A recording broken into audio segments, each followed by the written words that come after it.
وہ ساری رات نہیں سوئی، غصہ، رنج، افسوس اور آنسو۔ وہ ایک فیس سے نکلتی تو دوسری میں داخل ہوتی رہی۔ سحری کے وقت بھی اس کا دل بستر سے نکل کر سیدہ اماں کا سامنا کرنے کو نہیں چاہ رہا تھا۔ وہ انہیں اپنی اتری ہوئی شکل دکھانا نہیں چاہتی تھی، لیکن مجبوری تھی۔ سیدہ اماں اسے مجبور نہ کرتی تو وہ سحری کھائے بغیر روزہ رکھتی۔ واپس کمرے میں آنے پر اس نے ایک بار پھر اپنے سیل پر سلار کی مسڈ کال دیکھی۔ اس نے سیل آف کیا اور کمبل لپیٹ کر سو گئی۔ سلار نے 10 بجے کے قریب آفس سے اسے کال کی۔ سیل آف تھا۔ 11 بجے کال کرنے پر ایک بار پھر سیل آف ملا۔ اس بار اس نے سیدہ اماں کی لینڈ لائن پر کال کی۔ امامہ سو رہی ہے، انہوں نے چھوٹتے ہی سرد مہری سے اسے اطلاع دی۔ اچھا، جب وہ اٹھے تو آپ اسے کہیں کہ مجھے کال کر لے، اس نے پیغام دیا۔ دیکھوں گی، اگر اس کے پاس فرصت ہوئی تو کر لے گی۔ سیدہ اماں نے یہ کہہ کر کھٹاک سے فون بند کر دیا۔ وہ سیل ہاتھ میں پکڑے رہ گیا۔ اگلے 5 منٹ وہ اسی پوزیشن میں بیٹھا سیدہ اماں کے جواب پر غور کرتا رہا۔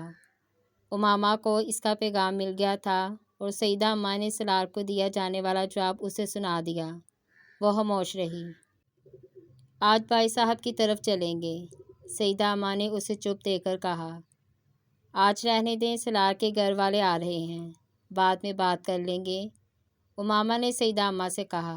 سلار نے 1:30 بجے کے قریب فون کیا اور اس کی آواز سنتے ہی کہا، تھینک گاڈ، تمہاری آواز تو سننا نصیب ہوا مجھے۔ وہ جواباً خاموش رہی۔ ڈاکٹر صاحب کا ڈرائیور پہنچنے والا ہی ہوگا، تم تیار ہو جاؤ، سلار نے اس کی خاموشی نوٹس کیے بغیر اسے اطلاع دی۔ ڈنر کے لیے کیا بنانا ہے؟ امامہ نے جواباً کہا۔ کون سا ڈنر؟ تمہارے پیرنٹس کھانا نہیں کھائیں گے کیا؟ نہیں، ڈنر فرقان کے گھر پر ہے، میں ڈنر خود تیار کر لوں گی، اس نے اس اطلاع پر 2 ٹوک انداز میں کہا۔ یہ ڈنر وہ ہم دونوں کے لیے نہیں بلکہ ممی، پاپا اور انیتا کے لیے کر رہا ہے۔ وہ کچھ خفیف سی ہو گئی۔ لیکن سحری کے لیے تو کچھ نہ کچھ کرنا ہی ہوگا۔ میری فیملی میں روزے وغیرہ کوئی نہیں رکھتا، لیکن پوچھ لوں گا اور کر لیں گے کچھ نہ کچھ، فریج میں بہت کچھ ہے، تم اس جھنجھٹ میں نہ پڑو۔ ہیلو، سلار نے جیسے لائن پر اس کی موجودگی کو چیک کیا۔ میں سن رہی ہوں، اس نے جواباً کہا۔ امامہ، تم اور سیدہ اماں کل رات کو رو کیوں رہی تھی؟ سلار نے بالآخر وہ سوال کیا جو پچھلی رات اسے تنگ کر رہا تھا۔ ایسے ہی، وہ کچھ دیر کے لیے جواب نہ دے سکی، اور سیدہ اماں کا موڈ بھی کچھ آف تھا۔ پتہ نہیں، تم پوچھ لیتے، اس نے اب بھی اسی انداز سے کہا۔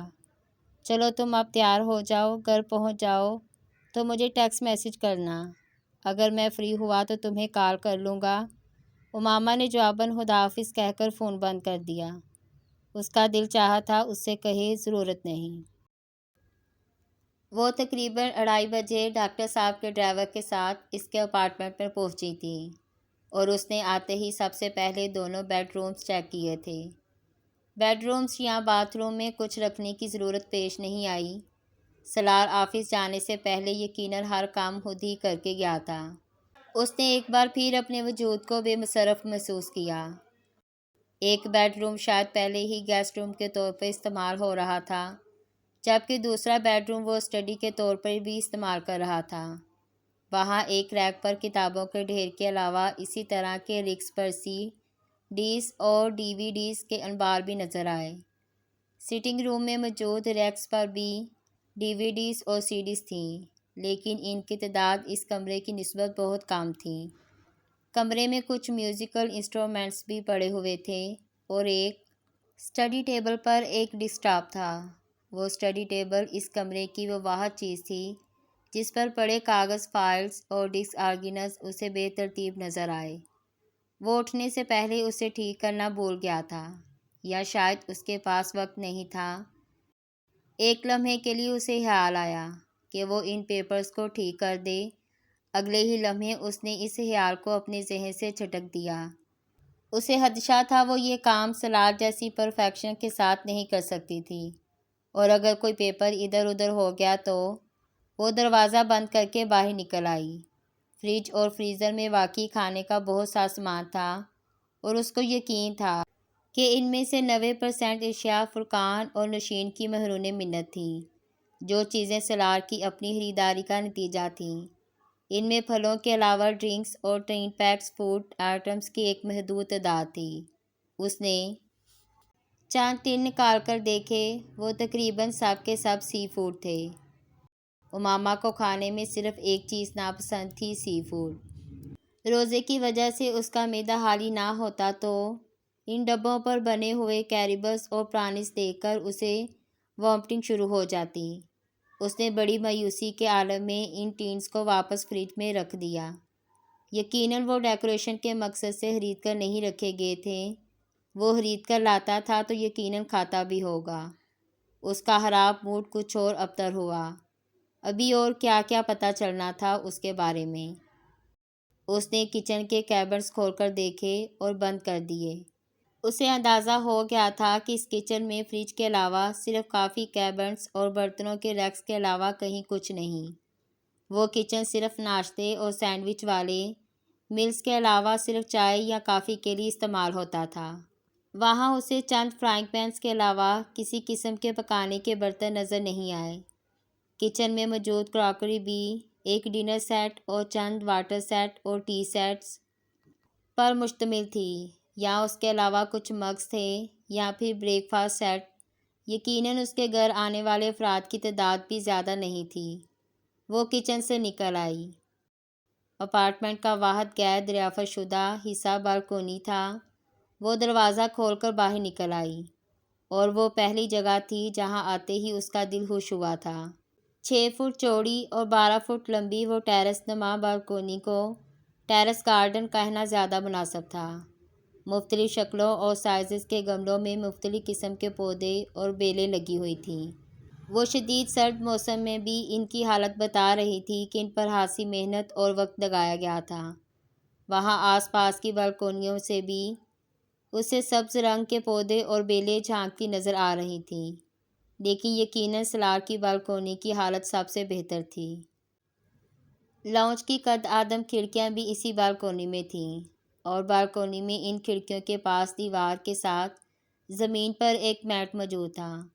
وہ شاید یہاں آ کر بیٹھتا ہوگا یا دھوپ میں لیٹتا ہوگا، شاید ویکینڈ پر، ورنہ سردی کے موسم میں اس میٹ کی وہاں موجودگی کا مقصد اسے سمجھ میں نہیں آیا۔ بالکونی کی منڈیر کے قریب ایک اسٹول پڑا ہوا تھا۔ وہ یقیناً وہاں آ کر بیٹھتا تھا، نیچے دیکھنے کے لیے۔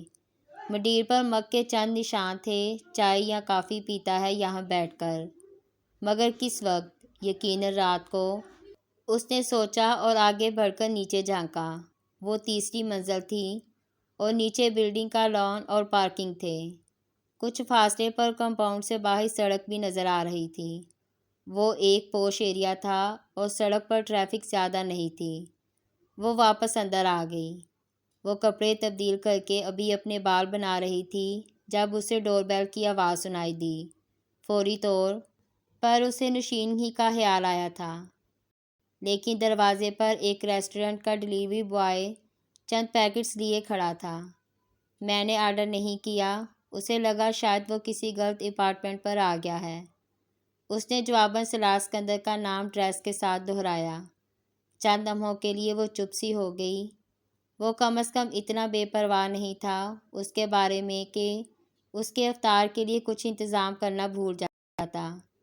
وہ سوچ رہی تھی کہ وہ اپنے پیرنٹس کو لینے کے لیے آفس سے نکل چکا ہوگا، اور ایئرپورٹ پہنچنے کی بھاگ دوڑ میں اسے شاید وہ یاد بھی نہیں ہوگی۔ کچن میں ان پیکٹس کو رکھتے ہوئے اس کا غصہ اور رنجیدگی میں کچھ کم ہوئی، اور یہ شاید اس کا ہی اثر تھا کہ اس نے کال کر کے سالار کو مطلع کرنا اور اس کا شکریہ ادا کرنا ضروری سمجھا۔ وہ اس وقت ایئرپورٹ کی طرف جا رہا تھا۔ اس نے فوراً کال ریسیو کی تھی۔ امامہ نے اسے کھانے کے بارے میں بتایا۔ میں رات کا کھانا اکثر اس ریسٹورنٹ سے منگواتا ہوں، کھانا اچھا ہوتا ہے ان کا، اس نے جواباً بڑے معمول کے انداز میں کہا۔ میں نے سوچا، میں جب تک ان لوگوں کو لے کر گھر آؤں گا تم تب تک بھوکی بیٹھی رہو گی۔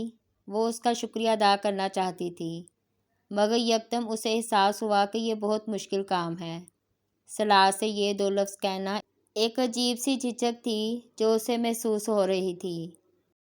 وہ تقریباً 9:15 بجے کے قریب آیا اور ڈور بیل کی آواز پر وہ بے اختیار نروس ہو گئی تھی۔ نہ چاہتے ہوئے بھی وہ سالار کی فیملی کے رد عمل سے حائف تھی۔ ایک ہمسائے کے طور پر بھی دونوں فیملیز کے درمیان بے حد رسمی تعلقات تھے، اور بعد میں ہونے والے واقعات نے تو یہ فارمیلٹی بھی ختم کر دی تھی۔ اسے کئی سال پہلے اسکندر عثمان سے فون پر ہونے والی گفتگو یاد تھی، اور شاید اس کے خدشات کی وجہ بھی وہی کال تھی۔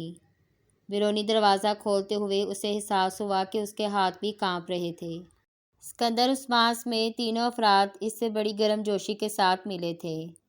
وہ ان کے رویوں میں جس روکھے پن اور خفگی کو ڈھونڈ رہی تھی، وہ فوری طور پر اسے نظر نہیں آئی۔ امامہ کی نروسنس میں کچھ کمی آئی۔ فرقان کے گھر ڈنر کے دوران اس کی یہ نروسنس اور بھی کم ہوئی۔ انیتا اور طیبہ دونوں بڑے دوستانہ انداز میں نوشین اور اس سے باتیں کرتی رہیں۔ نوشین اور فرقان سالار کے والدین سے پہلے بھی مل چکے تھے، لیکن نوشین انیتا سے پہلی بار مل رہی تھی، اور دونوں کا موضوع گفتگو ان کے بچے تھے۔ وہ بے حد پرسکون انداز میں ایک خاموش سامعین کی طرح ان لوگوں کی باتیں سنتی رہی۔ وہ نہیں چاہتی تھی کہ فرقان کے گھر میں اس کی شادی یا اس کی ذات موضوع گفتگو بنے۔ اپنے اپارٹمنٹ میں واپسی کے بعد پہلی بار اسکندر اور طیبہ نے سٹنگ روم میں بیٹھے اس سے بات کی، اور تب امامہ نے ان کے لہجے میں چھپی اس تشویش کو محسوس کیا جو امامہ کی فیملی کے متوقع رد عمل سے انہیں تھی۔ اس کا اعتماد ایک بار پھر غائب ہو گیا۔ اگرچہ انہوں نے کھلے عام امامہ کے سامنے ہاشم مبین یا ان کے خاندان کے حوالے سے کوئی بات نہیں کی، لیکن وہ لوگ اب ولیمہ کا فنکشن اسلام آباد کی بجائے لاہور میں منعقد کرنا چاہتے تھے۔ وہ سالار کی رائے سننا چاہتی تھی، لیکن وہ گفتگو کے دوران خاموش رہا۔ جب گفتگو کے دوران خاموشی کے وقفوں کی تعداد بڑھنے لگی تو یکدم امامہ کو احساس ہوا کہ گفتگو میں آنے والی اس بے ربطگی کی وجہ وہ تھی۔ وہ چاروں اس کی وجہ سے کھل کر بات نہیں کر پا رہے تھے۔ بالکل بیٹا، تم سو جاؤ، تمہیں سحری کے لیے اٹھنا ہوگا، ہم لوگ تو ابھی کچھ دیر بیٹھیں گے۔ اس کے نیند آنے کے بہانے پر اسکندر عثمان نے فوراً کہا تھا۔ وہ اٹھ کر کمرے میں آ گئی۔ نیند آنا بہت مشکل تھی۔ 2 دن پہلے جن خدشات کے بارے میں اس نے سوچا بھی نہیں تھا، اب وہ ان کے بارے میں سوچنے لگی تھی۔ اسے اندازہ تھا کہ اسکندر عثمان ان دونوں کی شادی کو خفیہ ہی رکھنا چاہتے ہیں تاکہ اس کی فیملی کو اس کے بارے میں پتہ نہ چلے۔ وہ بہت دیر تک اپنے بیڈ پر بیٹھی ان خدشات اور خطرات کے بارے میں سوچتی رہی جو انہیں محسوس ہو رہے تھے۔ اس وقت وہاں اکیلے بیٹھے پہلی بار اس نے سوچا کہ اس سے شادی کر کے سالار نے کتنا بڑا خطرہ مول لیا تھا۔ جو بھی اس سے شادی کرتا وہ کسی نہ کسی حد تک خود کو غیر محفوظ ضرور کر لیتا، لیکن سالار اسکندر کی صورت میں صورتحال اس لیے زیادہ خراب ہوتی کیونکہ اس کے ساتھ اس کے اس رشتے کا انکشاف ہونے کے چانسز زیادہ تھے۔ وہ زیادہ سے زیادہ کیا کر سکتے تھے؟ اس نے سوچا، مجھے یا سالار کو جان سے تو کبھی نہیں ماریں گے۔ اسے اب بھی اندھا اعتماد تھا کہ کہیں نہ کہیں اس کی فیملی اتنا لحاظ ضرور کریں گی۔ زیادہ سے زیادہ یہی ہوگا، وہ مجھے زبردستی اپنے ساتھ لے جانے کی کوشش کریں گے اور پھر سالار سے طلاق دلوا کر کہیں اور شادی کرنا چاہیں گے۔ اس کے اضطراب میں یکدم مزید اضافہ ہوا۔ سب کچھ شاید اتنا سیدھا نہیں تھا جتنا وہ سمجھ رہی تھی یا سمجھنے کی کوشش کر رہی تھی۔ یہ اپنی مرضی سے کہیں شادی کرنے کا مسئلہ نہیں تھا، یہ مذہب میں تبدیلی کا معاملہ تھا۔ اسے اپنے پیٹ میں گریہیں پڑتی محسوس ہوئیں۔ وہ واپس بیڈ پر آ کر بیٹھ گئی۔ اس وقت پہلی بار سالار سے شادی کرنا اسے ایک غلطی لگی۔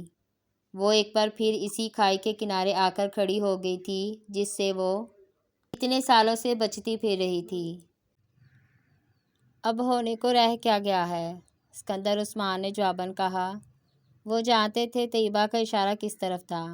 ہاشم مبین کو پتہ چل گیا تو اسی لیے تو اس سے کہا ہے کہ امامہ کو وہیں رکھے، لاہور میں، اسلام آباد نہیں لائے۔ ویسے بھی پی ایچ ڈی کے بعد تو اسے اگلے سال ہی چلے جانا ہے، تب تک تو کور ہو سکتا ہے یہ سب کچھ۔ اسکندر عثمان نے اپنے گلاسز اتارتے ہوئے کہا۔ وہ بھی سونے کے لیے لیٹنے والے تھے۔ طیبہ کچھ دیر خاموش رہی، پھر انہوں نے کہا، مجھے تو بڑی عام سی لگی ہے امامہ، تمہارے بیٹے سے بہتر ہے۔ اسکندر عثمان نے ترکی بہ ترکی کہا۔ طیبہ کچھ ناراض ہوئی۔ کیوں؟ صلاح سے کس طرح بہتر ہے؟ وہ اس کا تو کوئی مقابلہ نہیں ہے۔ آپ خود ایمانداری سے بتائیں، ایسی کوئی بات ہے اس میں کہ 9 سال بیٹھا رہا ہے وہ اس کے لیے؟ اگر آپ نے ابھی تک بیل آئیکن کو پریس نہیں کیا تو جلدی سے پریس کر لیں تاکہ میرے آنے والی ویڈیو کی نوٹیفیکیشن آپ کو ملتی رہے۔ مزید اچھی سٹوریز کے لیے چینل کو سبسکرائب ضرور کریں۔ اسکندر ہنس پڑے۔ اتنی ہنسی کس بات پر آ رہی ہے آپ کو؟ وہ چڑی۔ اسکندر واقعی بہت خوشگوار موڈ میں تھے۔ میں واقعی بہت خوش ہوں کیونکہ میرا بیٹا بڑا خوش ہے۔ اتنے سالوں بعد اس طرح باتیں کرتے دیکھا ہے اسے۔ میں نے زندگی میں کبھی اس کے چہرے پر ایسی رونق نہیں دیکھی۔ امامہ کے ساتھ اس کی شادی ہو گئی ہے، میرے تو کندھوں سے بوجھ اتر گیا ہے۔ اس کے سامنے کتنا شرمندہ رہتا تھا میں، تمہیں اندازہ بھی ہے؟ خاموشی سے ان کی بات سن رہی تھی۔ انہوں نے اعتراف کیا کہ وہ غلط نہیں کہہ رہے ہیں۔ نیند میں وہ اس کے ہاتھوں میں رسیاں باندھ کر اسے کھینچ رہے تھے۔ رسیاں اتنی سختی سے باندھی ہوئی تھیں کہ اس کی کلائیوں سے خون رسنے لگا تھا، اور ان کے ہر جھٹکے کے ساتھ وہ درد کی شدت سے بے اختیار چلاتی۔ وہ کسی بازار میں لوگوں کی بھیڑ کے درمیان کسی قیدی کی طرح لیے جائی جا رہی تھی۔ دونوں اطراف میں کھڑے ہوئے لوگ بلند آواز میں کہکے لگاتے ہوئے اس پر آوازیں کس رہے تھے۔ پھر ان لوگوں میں سے ایک مرد نے، جو اس کی کلائیوں پر بندھی رسیوں کو کھینچ رہا تھا، پوری قوت سے رسی کو جھٹکا دیا۔ وہ گھٹنوں کے بل اسی پتھریلے راستے پر گری۔ امامہ، امامہ، اٹس می، اٹھ جاؤ، سحری ختم ہونے میں تھوڑا سا وقت رہ گیا ہے۔ وہ ہڑبڑا کر اٹھی، بیڈ سائڈ ٹیبل لیمپ آن کیا۔ سلار اس کے پاس کھڑا نرمی سے اس کا کندھا ہلاتے ہوئے اسے جگا رہا تھا۔ سوری، میں نے شاید تمہیں ڈرا دیا، سلار نے معذرت کیا۔ وہ کچھ دیر تک خالی ذہن کے ساتھ اس کا چہرہ دیکھتی رہی۔ وہ گزرے ہوئے سالوں میں ایسے خواب دیکھنے کی عادی ہو گئی تھی، اور خوابوں کا یہ سلسلہ اب بھی نہیں ٹوٹا تھا۔ کوئی خواب دیکھ رہی تھی؟ سلار نے جھک کر گود میں رکھے اس کے ہاتھ کو ہلاتے ہوئے پوچھا۔ اسے یوں لگا تھا وہ ابھی بھی نیند میں تھی۔ امامہ نے سر ہلا دیا۔ وہ اب نیند میں نہیں تھی۔ تم کمبل لیے بغیر سو گئی؟ سلار نے گلاس پر پانی اڈیلتے ہوئے کہا۔ امامہ نے چونک کر بیڈ پر پڑے کمبل کو دیکھا۔ وہ واقعی اسی طرح پڑا تھا۔ یقیناً وہ بھی رات کو کمرے میں سونے کے لیے نہیں آیا تھا۔ کمرے کا ہیٹر آن رہا تھا، ورنہ وہ سردی لگنے کی وجہ سے ضرور اٹھ جاتی۔ جلدی آ جاؤ، بس 10 منٹ رہ گئے ہیں۔ وہ اسے پانی کا گلاس تھماتے ہوئے کمرے سے نکل گیا۔ منہ ہاتھ دھونے کے بعد جب وہ سیٹنگ ایریا میں آئی تو وہ سحری کر چکا تھا اور چائے بنانے میں مصروف تھا۔ لاؤنج یا کچن میں اور کوئی نہیں تھا۔ ڈائننگ ٹیبل پر اس کے لیے پہلے ہی سے برتن لگے ہوئے تھے۔ میں چائے بناتی ہوں، وہ سحری کرنے کی بجائے مگ نکالنے لگی۔ تم آرام سے سحری کرو، ابھی اذان ہو جائے گی۔ میں اپنے لیے چائے خود بنا سکتا ہوں، بلکہ تمہارے لیے بھی بنا سکتا ہوں۔ سلار نے مگ اس کے ہاتھ سے لیتے ہوئے اسے واپس بھیجا۔ وہ کرسی کھینچ کر بیٹھ گئی۔ یہ سب لوگ سو رہے ہیں؟ ہاں، ابھی تھوڑی دیر پہلے ہی سوئے ہیں۔ ساری رات تو باتیں کرتے رہے ہم لوگ، اور شاید ہماری آوازوں کی وجہ سے تم ڈسٹرب ہوتی رہی۔ نہیں، میں سو گئی تھی۔ اس کا لہجہ بہت بوجھا ہوا تھا۔ سلار نے محسوس کیا، وہ اسے بہت اپ سیٹ لگی۔ کیا کوئی زیادہ برا خواب دیکھا ہے؟ وہ چائے کے مگ ٹیبل پر رکھتے ہوئے کرسی کھینچ کر اس کے پاس بیٹھ گیا۔ خواب؟ وہ چونکی۔ نہیں، ایسے ہی۔ وہ کھانا کھانے لگی۔ صبح ناشتہ کتنے بجے کریں گے یہ لوگ؟ اس نے بات بدلتے ہوئے پوچھا۔ وہ بے اختیار ہنسا۔ یہ لوگ؟ کون سے لوگ؟ یہ تمہاری دوسری فیملی ہے اب، ممی پاپا کہو انہیں اور انیتا کو انیتا۔ وہ اس کی بات پر بے اختیار شرمندہ ہوئی۔ وہ واقعی کل رات سے ان کے لیے وہی 2 لفظ استعمال کر رہی تھی۔ ناشتہ تو نہیں کریں گے؟ ابھی گھنٹہ 1.5 گھنٹہ تک اٹھ جائیں گے، 10 بجے کی فلائٹ ہے۔ سلار نے اس کی شرمندگی کو بھانتے ہوئے بات بدل دی۔ صبح 9 بجے کی؟ اتنی جلدی کیوں جا رہے ہیں؟ وہ حیران ہوئی۔ صرف تم سے ملنے کے لیے آئے تھے یہ لوگ۔ پاپا کی کوئی میٹنگ ہے آج 2 بجے، اور انیتا تو اپنے بچوں کو ملازمہ کے پاس چھوڑ کر آئی ہے۔ چھوٹی بیٹی تو صرف 6 ماہ کی ہے اس کی، وہ بتا رہا تھا۔ چائے پئیں گے ناشتے کی بجائے؟ وہ تم بنا دینا۔ میں ابھی نماز پڑھ کر آ جاؤں، پھر ان کے ساتھ ہی آفس کے لیے تیار رہوں گا اور انہیں ایئرپورٹ چھوڑ کر پھر آفس چلا جاؤں گا۔ سلار نے جمائی روکتے ہوئے چائے کا خالی مگ اٹھایا اور کھڑا ہو گیا۔ امامہ نے کچھ حیرانی سے اسے دیکھا۔ تم سو گے نہیں؟ نہیں، شام کو آفس سے آنے کے بعد سوؤں گا۔ تم چھٹی لے لیتے، امامہ نے روانی سے کہا۔ سنک کی طرف جاتے ہوئے سلار نے پلٹ کر امامہ کو دیکھا اور پھر بے اختیار ہنسا۔ سونے کے لیے آفس سے چھٹی لے لیتا، میرے پروفیشن میں ایسا نہیں ہوتا۔ تم سوئے نہیں رات کو، اس لیے کہہ رہی ہوں۔ وہ اس کی بات پر چھنپی تھی۔ میں 48 گھنٹے بغیر سوئے UN کے لیے کام کرتا رہا ہوں، وہ بھی شدید گرمی اور سردی میں، ڈیزاسٹر اسٹریکن ایریاز میں، اور رات کو تو ماں باپ کے پاس بیٹھا پرفیکٹ کنڈیشنز میں بات کرتا رہا ہوں۔ تھکتا کیوں؟ اذان ہو رہی تھی۔ اب پلیز مگ مت دھونا، مجھے ابھی اپنے برتن دھونے ہیں۔ امامہ نے چائے کا مگ خالی کرتے ہوئے اسے روکا۔ وہ ٹی بیگ نکال کر ویسٹ باسکٹ میں پھینکنے لگی تھی۔ ٹھیک ہے، دھوئیں۔ سلار نے بڑی خوش دلی کے ساتھ مگ سنک میں رکھا اور پلٹا۔ وہ کوڑے دان کا ڈھکن ہٹائے ہوئے فک ہوتی رنگت کے ساتھ ٹی بیگ ہاتھ میں پکڑے کسی بت کی طرح کھڑی تھی۔ سلار نے ایک نظر اسے دیکھا، پھر کوڑے دان کے اندر پڑی اس چیز کو جس نے اسے یوں شاک کر دیا تھا۔ نان الکوہلک ڈرنک، وہ مدھم آواز میں کہتے ہوئے کچن سے باہر نکل گیا تھا۔ وہ بے اختیار شرمندہ ہوئی۔